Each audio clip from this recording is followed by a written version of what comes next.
역사 속 후흑한 인물들, 가장 강한 자의 주장이 언제나 정이다. 정의는 승자의 편이다. 사람들은 정의를 사랑하는가? 결코 그렇지 않다. 해마다 법정에서 펼쳐지는 야비한 재판들은 인류가 그들을 위한 정의만을 사랑하고 있음을 암시한다. 정의에 대한 사랑은 사람들의 정신이 만들어낸 신화다. 가장 강한 자의 의견이 언제나 정이다. 라는 말이 유행하게 된 것은 17세기 프랑스의 우화 시인 라퐁텐의 유명한 시 늑대와 어린 양 때문이다.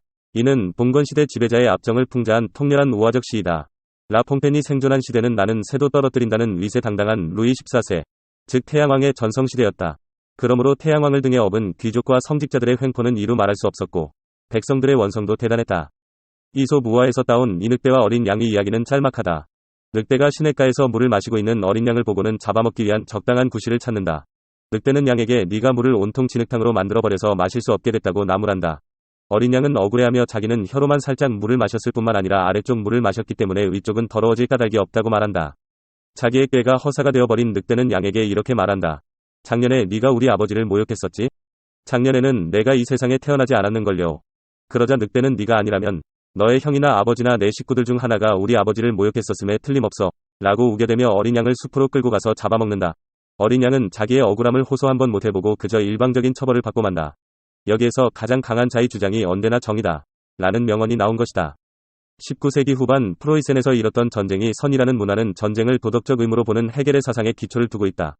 헤겔은 전쟁을 통해 인간의 도덕적 건강성은 보존된다. 고 말했다. 이 사상은 당시 유럽의 전쟁 숭배의 풍조를 불러일으켰다. 전쟁이 사회를 개선한다는 아이디어는 1909년 이탈리아를 중심으로 등장한 미래파 운동의 창시자들을 고무시키고 예술을 통해 전쟁을 찬미하도록 만들었다. 얼마 있지 않아 중국에서는 후흑학이라는 극단적인 처세술책이 대단한 인기를 끌었다. 마오쩌둥이 이 책을 탐독한 후 문화혁명을 일으켰다는 소문 덕택이었다. 무엇이 인간 본연의 모습이고 무엇이 승자를 만드는가를 탐구했던 이 책의 저자는 가난하고 배운 것이 없으며 성격이 유별나도 승자로서의 인생을 살다간 인물들은 내면의 힘, 두꺼운 얼굴과 시커먼 마음이 있었기 때문이라고 하면서 다음과 같이 주장한다. 목표가 돈이든 신념이든 사랑이든 예술이든 간에 두꺼운 얼굴이라는 방패와 검은 마음이라는 창을 들고 인생의 전장에 나서면 패배가 없다. 때에 따라 체면을 버리고 두꺼운 낯을 쓸 줄 알고 또 다른 경우에는 시꺼먼 마음을 부릴 줄 알아야 원하는 바를 달성하고 소위 말하는 출세의 길을 걷게 되며 궁극적으로 나라를 구할 수 있다. 자신의 길이 옳다고 절대적으로 확신하는 얼굴 두꺼운 사람은 남들에게도 그런 확신을 전달한다. 다른 사람들도 어느새 그를 성공할 사람으로 보게 되고 이미 성공한 사람처럼 대접한다. 동서고금의 모든 위대한 승자들은 남들의 악평으로부터 자긍심을 지키는 두꺼운 얼굴이라는 방패와 남들에게 미칠 영향에 구애받지 않고 냉혹한 행동을 취할 수 있는 검은 마음이라는 창을 들고 인생의 전장에 나가 싸워 승리했다. 그들은 사람들의 온갖 비난과 조롱에도 아랑곳하지 않았고 얇고 투명한 마음으로는 착한 사람은 될 수 있을지 몰라도 당하기 십상인 것을 알아 사사로운 감정에 연연하지도 않았다. 후흑학은 얼굴이 두껍고 뱃속이 시커먼 사람이 출세하고 성공한다는 것을 주 내용으로 하는 병법서다. 후라는 것은 후한, 즉 낯가죽이 두껍다는 뜻으로 모든 희로애락을 드러내지 않으며 흑은 흑심으로 뱃속이 검어 그런 것을 드러내기를 꺼리지 않는 염치 없는 것을 말한다.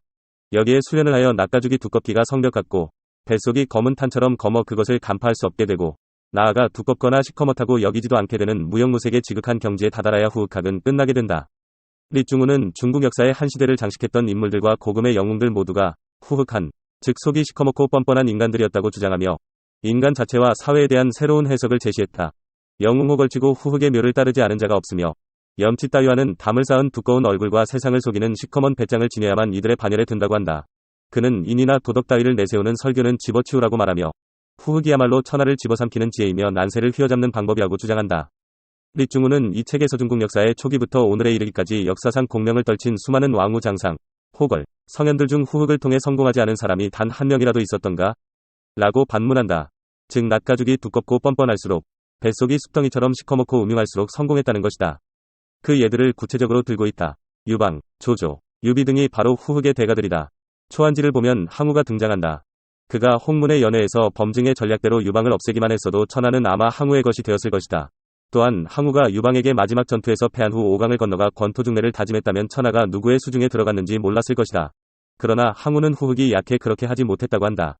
반면 유방은 적이 자신의 아버지를 인질로 잡아 삶아 죽이겠다고 위협했을 때도, 그리고 초나라 병사에게 쫓기고 있을 때 수레의 무게를 가볍게 하기 위해 친자식을 3번이나 마차에서 떠밀어 버림으로 자신의 생명만을 보호하려 했다. 후에 중원을 평정하였을 때 공신인 한신과 팽어를 죽여버렸을 정도이니 새를 잡으면 활을 창고에 넣고 토끼를 잡으면 사냥개를 삶아먹는 얼굴이 두껍고 시커먼 뱃속을 가진 후흑의 대가였다고 말하기에 부족함이 없다. 조조 역시 상당한 후흑의 고수다. 그는 쫓기는 몸이 되어 여백사의 집을 찾아갔을 때 여백사는 가족들에게 돼지를 잡아 조조를 대접하라고 명하고 술을 사오기 위해 집을 나섰다.